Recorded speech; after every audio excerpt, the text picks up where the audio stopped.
જય ચેહરમાં, જય સદીમાં, જય ગોગા મહારાજ. ચેહરધામ ભરૂચ ચેનલની અંદર મારા દરેક દિવસનું હાર્દિક સ્વાગત છે. ચેનલમાં જે નવા છે તે અને જૂના જે મિત્રો જે વિડીયો જોઈ રહ્યા છે, દેવગતિનો આજ ખાસ વિડીયો જે તમારી સામે લઈને આવી રહ્યો છું કે આપણી સનાતન ધર્મની અંદર પૂજા અર્ચના વિધિ બહુ મહત્વનો ભાગ ભજવે છે. અને એક બાજુ મંત્ર તંત્ર સાધના સિદ્ધિ એ પણ મહત્વનો ભાગ ભજવે છે. અને ત્રીજી બાજુ ચડાવ ડેરા 84નું ખાતું, નવઘરું, જહુ ઝોપડી મેળડી, કાલી, દક્ષિણ કાલી જે ઉગ્ર સાધનાઓ વાળી દેવીઓને પણ મહત્વ આપણા ગુજરાતની અંદર અપાવી રહ્યો અને આપીએ છીએ. આજનો વિષય મારો દેવગતિનો છે કે દેવગતિની અંદર ઘણા બધા લોકો દેવને મોકલતા હોય અથવા દેવ પાછળ કોઈ કામ માટે, કોઈનું ખરાબ હિત નહીં અહિત કરવા માટે દેવને મોકલતા હોય છે. એટલા માટે મારો ટોપિક મેં વિષય બનાવ્યો હતો કે 100 વાર વિચાર કરજો, વિડીયો એકવાર સાંભળજો કે ધૂપોયું ઊંધું મારી અથવા દીવા ઓલવી માતાને કોઈના ઘેર મોકલતા હોય છે, એનો હિસાબ લેવા, વ્યવહાર લેવા. કોઈ તમારું ખરાબ કર્યું તારે, પણ ખરેખર આ રીત ખોટી છે. આવી રીતે દેવ એ પ્રેમથી પૂજવાની, પ્રેમથી ભજવાનું, પ્રેમથી ભક્તિ કરવાથી રીઝે છે, રાજી થાય છે. દેવને જબરજસ્તી કોઈની ઘરે મોકલવાથી, ધૂપને ઊંધા મારવાથી, દીવા ઉલવવાથી શું થાય છે ખબર છે? કે દેવને જ્યારે તમે તમારા ઘરના ધૂપને ઊંધા મારો છો એટલે તમે દેવને ત્યાંથી તમે તમારો જાકારો આપો છો કે ભાઈ નીકળ, રાજી પે તમે નહીં મોકલતા. દેવને તમે જાકારો આપો છો કે તું જા, જબરજસ્તી કે આજથી તારા દીવા બંધ, આજથી તારું ધૂપણિયું બંધ. ધૂપણિયું ઊંધું મારવાનો મતલબ એ થયો. પછી વળીને તમે એ ધૂપણિયામાં લાંબો વિડીયો નથી કરવો, આજે બહુ શોર્ટમાં પતાવો છો, 5 જ મિનિટ આ ટોપિકની અંદર લેવો છે. વ્યૂ માટે વિડીયો નથી. તમે ધૂપણિયું ઊંધું મારો છો, પછી વળીને એ દેવ તમારી ઘરે રહેતું નથી. એકવાર તમારા ઘરથી નીકળી જાય એટલે તમારી 7 પેઢી નીકળી જાય ને, અને દેવને વળી પાછું લાવવું હોય તો લાવી નહીં શકતા. સામેવાળા તો 100% એ અહિત થાય જ. તમે 5 આંગળીએ ધૂપ આપ્યું હોય તમારી પેઢીએ, તમારી પરદાદાએ, એ ધૂપણિયા 5 આંગળીએ તમે તમારા ઘરે ધૂપ આપ્યું જ હોય. અને આપેલું ધૂપ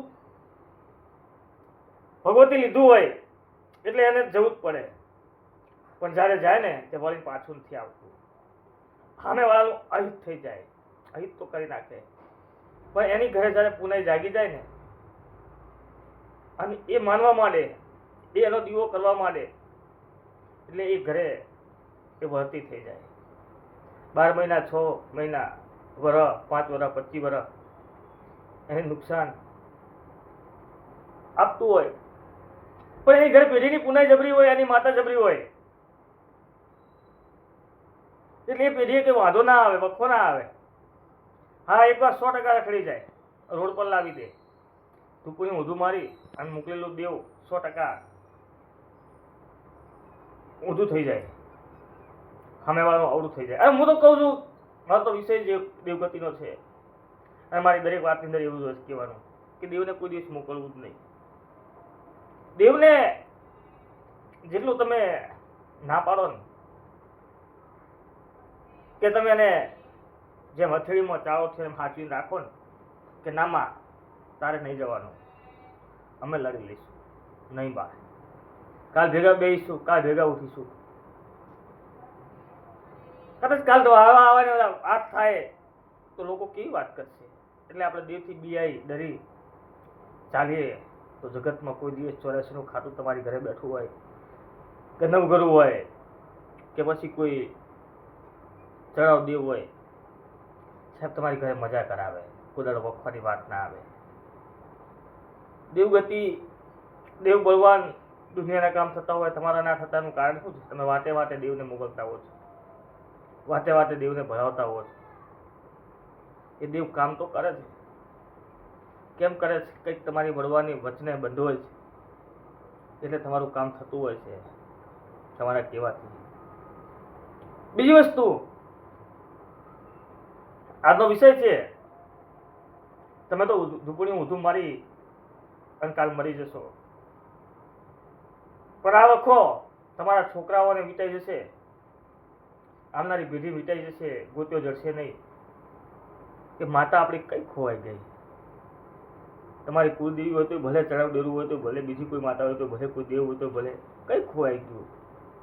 અમારા વડવાનું ધર્મ કઈ ખોવાઈ ગયું. ગોતતા થાકી જશું તોય મળશે નહીં. એટલે એકવાર નહીં પણ 100 વાર વિચારજો ધૂપણી ઊંધું વાળી દેવને મોકલતા.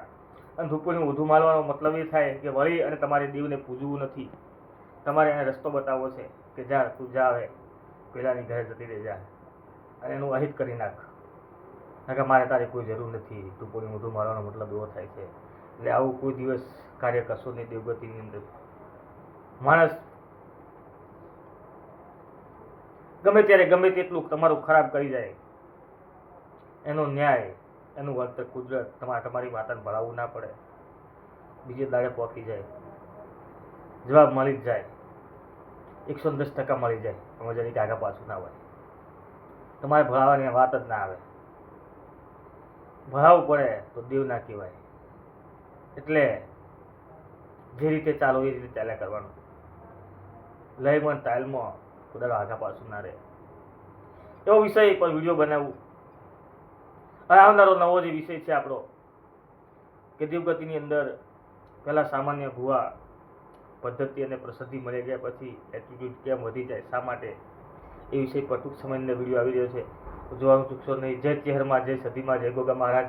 અને દર શનિવારે આપણે લાઈવ મળીશું રાત્રે. તો લાઈવમાં, અને જે નવા છે ચેનલ સબસ્ક્રાઈબર કરી લે. 50,000 થવાની તૈયારી છે. 50,000 સબસ્ક્રાઈબર પૂરા થઈ જાય તો જય ચેહરમાં, જય સદીમાં, જય ગોગા મહારાજ, જય મા હિંગળાજ.